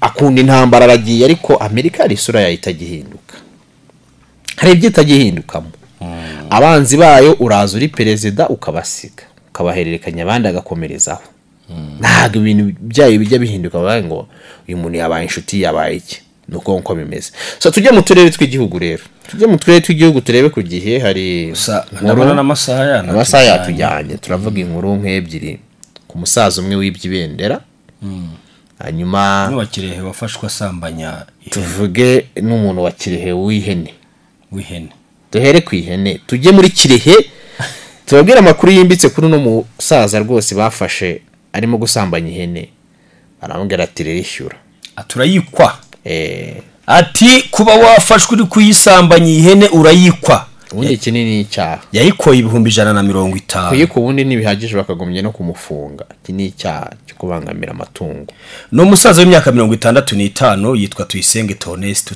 yaratuye mu murenge wa Kigina akarere ka Kirehe naho agituye arashinjwa ibikorwa bikomeye birimo gufata abagore ku ngufu ndetse no gusambanya amatungo imyaka 65 ubundi muri biology mu bijyanye na biology n'ubumenyi bwa muntu uburyo umuntu abaho buri abagabo bakura basubira inyuma gutera akabari kugenda ukura ubundi imbaraga niko zisubira inyuma zigenda zigabanuka kugira ngo byumve neza uzarebe nk'umwana w'imyaka 5 iyo yihagarika agatunga ipfiriya ariko icupa rigenda rikura riribeba hasi urumva so uyu mugabo wo ku myaka 65 ubundi yakagobye kuba mu by'ukuri izira gahunda ageze mu gihe cyo kuzinginga none nibwaje izo ka exceptionnel zo zibaho bakagira umwe cyangwa akabana kuresha na bya biti abantu bakoresha byongera imbaraga mu gutera akabarira ariko ibintu n'uburozi musaza amakuru yaraturuka mu baturage ndetse no mu nzego zibanze yemeza ko uyu musaza akekwaho gusambanya abagore 3 barimo n'umwe bivugwa ko yari afite uburwayi bwo mu mutwe yamvira Tuyisenge rero yaje gufatirwa mu cyuho ari gusambanya ihene nyuma yo gufatwa yahise ashyikirizwa urwego rw'ubugenzacyaha RIB aho yemeye icyaha ndetse asaba imbabazi bikavuga ko yatanze amafaranga angana n'150 byo gukwa iyo hene yasambanyije base bayimuhase bya kwisambanya ibi bintu ntago bikurikije amategeko amategeko hano yarapfubije pe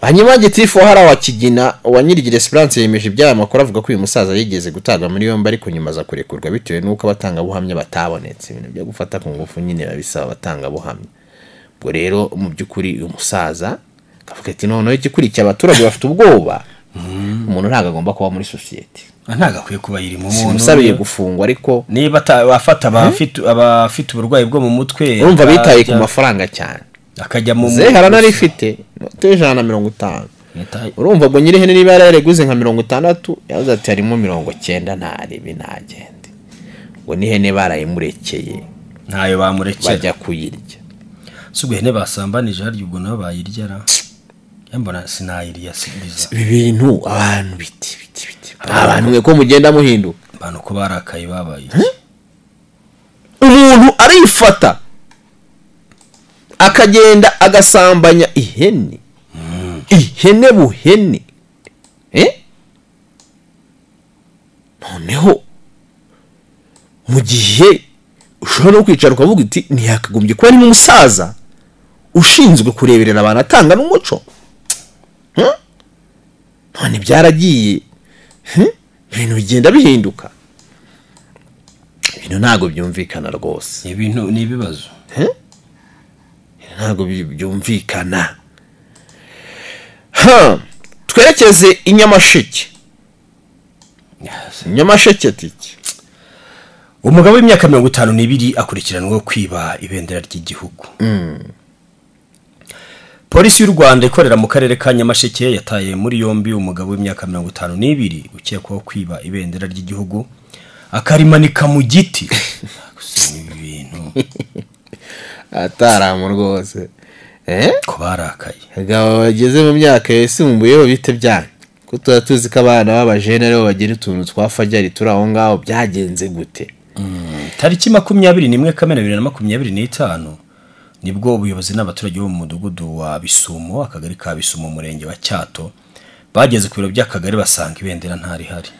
Mu gushaka amakuru yaho ryarenge rero nibwo baje gukeka ko ryibwe n'uwo mugabo kuko ngo hari bare bamubonye nijoro yasinze akaba ari hashize amezi 2 ateshejwe ashaka kuryiba. Tarama bagati yabendera nzaritwara. Nyuma ubuyobozi bwaje guhabwa amakuru n'umwana w'imyaka 14 avuga ko yari mu nzira ajya mu murenge wa Macuba akabona ibendera rimanitse mu ishyamba. Bikekwa ko aho mu ishyamba ryashyizwe n'uwo mugabo kuri ubu wahise afatwa akaba afungiye kuri RIB station ya Kanjongo.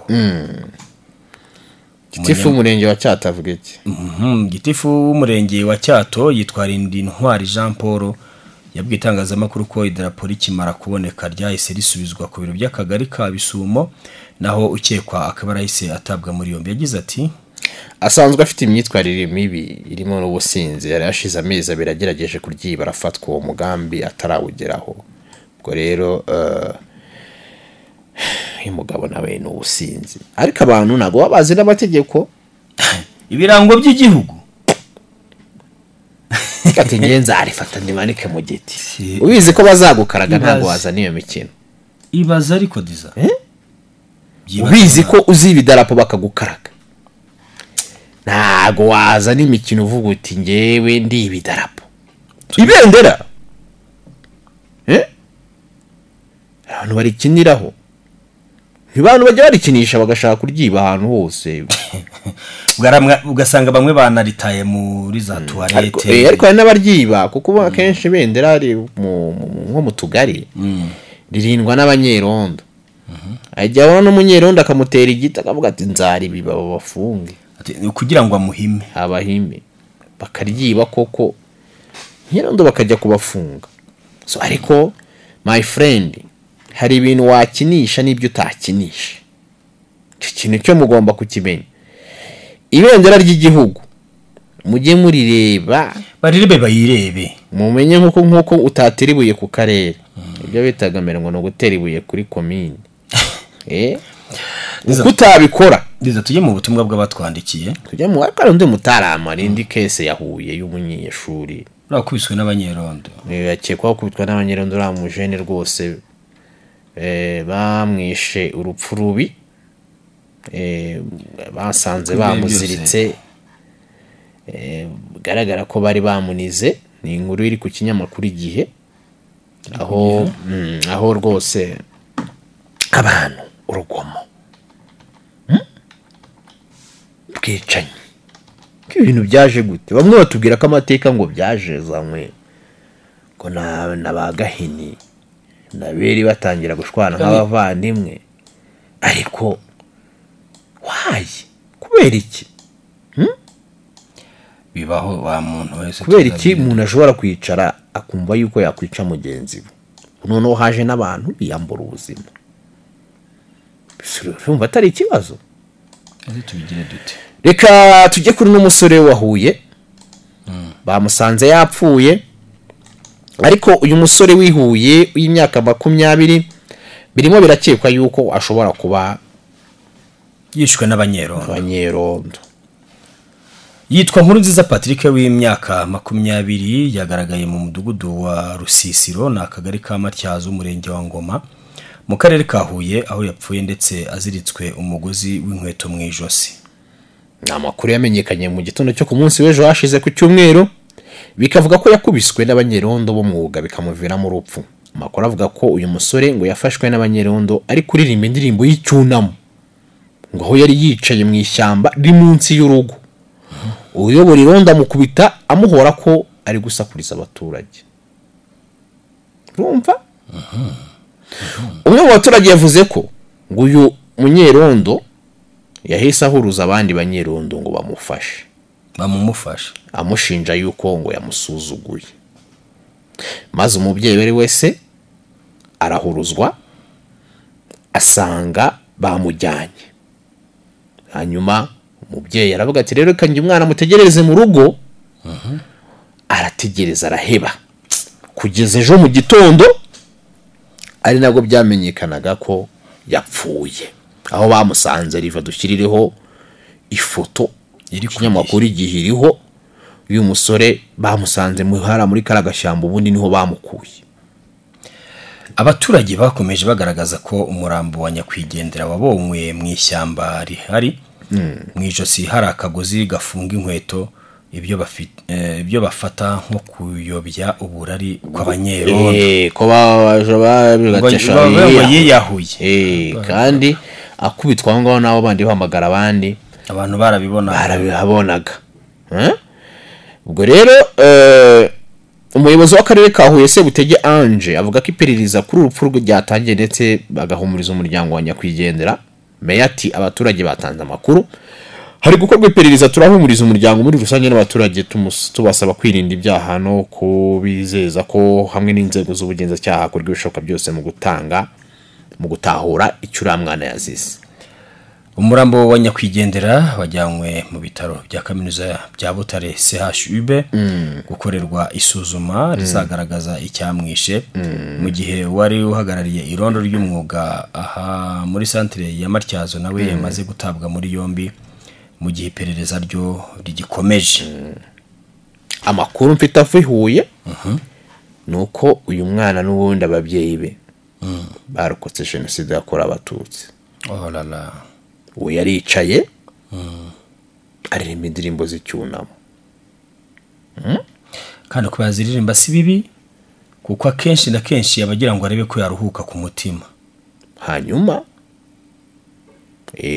ubushakashatsi bwinshi bwagaragaje ko abana bavutse nyuma ya jenoside bari mu bahura n'ihungabana cyane, kandi batarayibonye.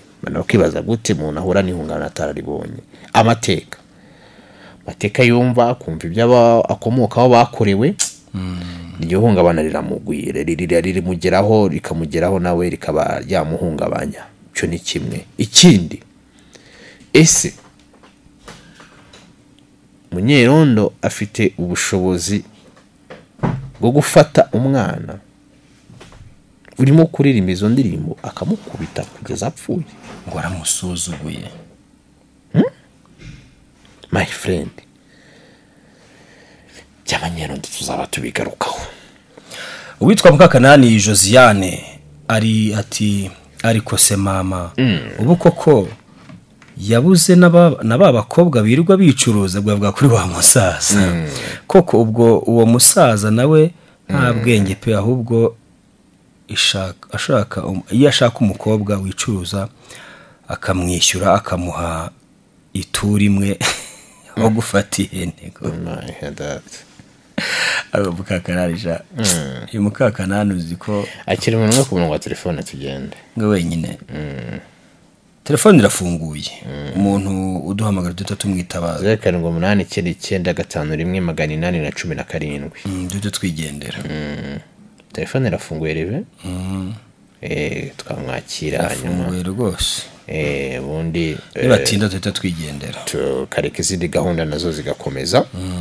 Ari nako tuba turimo gushimira cyane abantu tuba twabanye kuva mu hari abatoye ku ntambara y'Iran na Israel 50-50 byabaye buri wese afite uruhande, byabaye niyo mpamvu natwe bidusaba kujya niba tuvuze kuri ino ntambara tugomba kuvuga ibintu bihari, ariko tukirinda gufana, kuko buri ruhande rufite abafana bandi nka Leon Apel ni senkani neza. Numva rero ntabwo biba byoroshye.